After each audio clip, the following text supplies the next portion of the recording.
Buenas. En el día de hoy le vamos a hablar sobre la optimización económica del diámetro de tubo de turbulencia completa. Mi grupo está conformado por Elías Márquez Castro, Joimer Espinosa de Arco, Fer Ángela Vega Lominet y Kevin Montesino López. La optimización económica, tenemos que este artículo es un modelo de optimización económica del diámetro del tubo de turbulencia completa donde se deriva para el flujo de turbulencia en tubos hidráulicamente lisos. Generalmente, el factor de fricción en las tuberías depende del número de Reynolds y la rugosidad relativa de la tubería depende del diámetro sobre la rugosidad. Y se dice que la optimización de costo siempre será un tema real porque el costo de la tubería puede alcanzar más del 20% de los costos de las plantas en ingeniería química y en cualquier ámbito industrial. También tenemos que para la ecuación de Darcy-Weisbach se utiliza para el cálculo de factor de fricción, que es válida para fluidos newtonianos en el rango de Reynolds de 400, que es 10 a la 8, y de rugosidad de 0 menos 0.05. Cuando se da la turbulencia completa o en su totalidad, el flujo bruto al fluir en tuberías rugosas encuentra con frecuencia en los flujos comerciales de tuberías. Para altos números de Reynolds de fricción se convierte esencialmente, independientemente de Reynolds, esta región de flujo que se caracteriza con la ecuación mostrada. Para el costo total de la tubería es uno de los factores más importantes que hay que tener en cuenta, pues de esto depende la puesta en marcha de un proceso.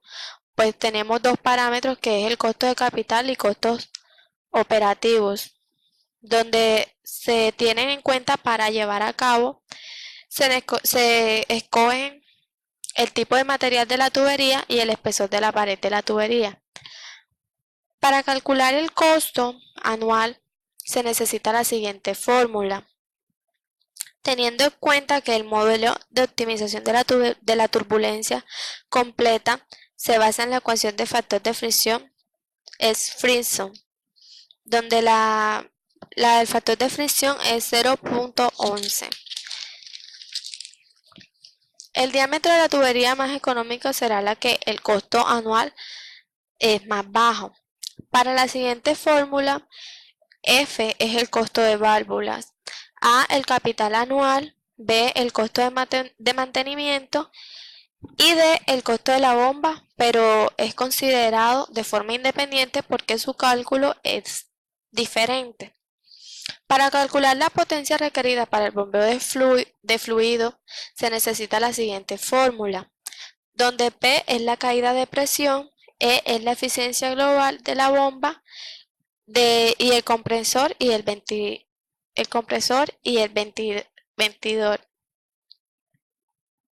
Para esto se tiene en cuenta la caída por presión, que se calcula como la suma de la caída de presión por fricción y las pérdidas de presiones menores.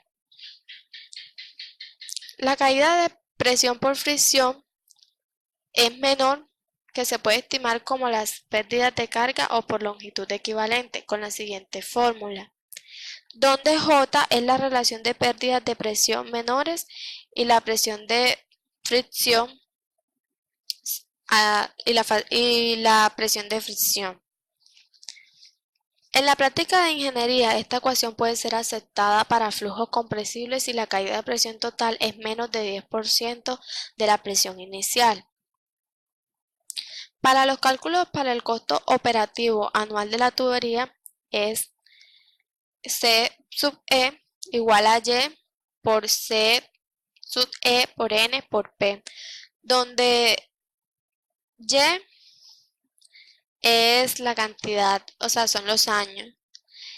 Es el logro de la planta, horas de funcionamiento anuales o horas de funcionamiento por año, que se convierte en la fórmula mostrada y se daría que el costo anual total de tubo es la sumatoria del costo mostrado y el tubo económico óptimo, que es D por C sobre D por T, donde se tiene en cuenta el costo y el diámetro. Esto vendría siendo igual a 0 y se convierte en la fórmula mostrada.